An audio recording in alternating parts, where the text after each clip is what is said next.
ہے کہ اگر ہم اس وقت دنیا کا نظام بنانے اور بگاڑنے کی طاقت رکھنے والے ویسٹ کو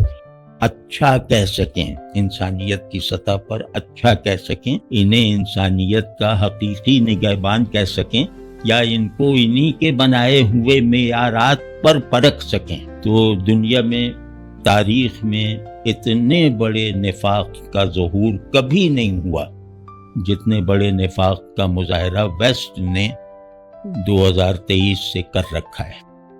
ان میں سے ہر ایک اسرائیل کا منہ توڑ سکتا ہے، اس سے جو چاہے منوا سکتا ہے، لیکن یہ کہ اختلاف ایک کچھ بے ضرر سے یا کچھ مضبوط اعتراضات کرنے کے باوجود اور ان اعتراضات کو اسرائیل کی طرف سے حقارت کے ساتھ رد کیے جانے کے باوجود کسی نے اس ہاتھ کو روکا نہیں، اور یہ سارا ویسٹ جو ہے وہ اس بات کی پر مکمل قدرت رکھتا ہے کہ وہ اسرائیل کو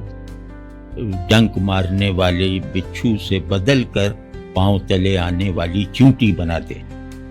لیکن کہیں روکنے کا کوئی سنجیدہ عمل اور مظلوموں کی دادرسی اور دستگیری کا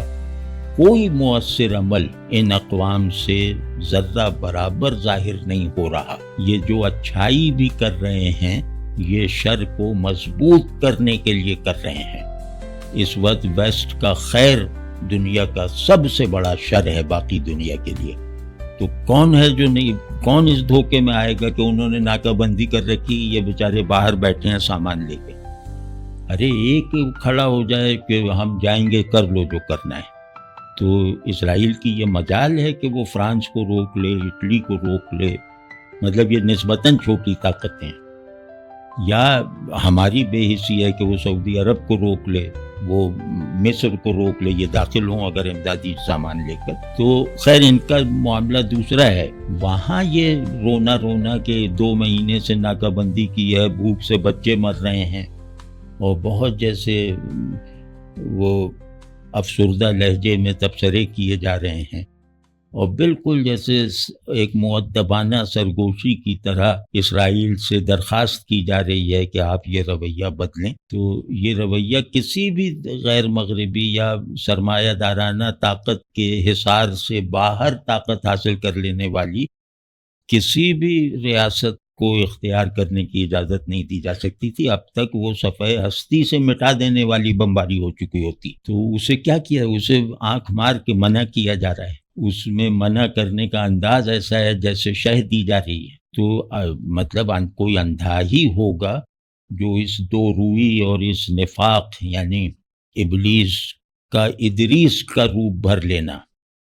اب اس سے بے خبر رہ گیا ہوگا۔ تو کیوں اب نہیں سمجھ میں آ رہا کہ اس پورے ڈسکورس سے اپنی حفاظت کرو جو مغرب جدید کی تشکیل میں صرف ہوا ہے۔ اس مغرب میں ریاستیں ہی نہیں معاشرے بھی سنگ دل ہیں، اور ان کی معاشرت کے تمام انداز آرگنائزیشنل ہیں، میکینیکل ہیں، ہیومن نہیں ہیں۔ تو لیکن کیوں ہم یہ کہتے ہوئے جھجکتے ہیں کہ یہ سب کہنے کے بعد اگر ہم سے پوچھ لیا گیا کہ چلو تم تو مغرب میں نہیں ہو نا، تم کیا کر رہے ہو، تو ہم بے وفائی کر رہے ہیں، ہم حیوان بن چکے ہیں، ہم تماش بینی کر رہے ہیں۔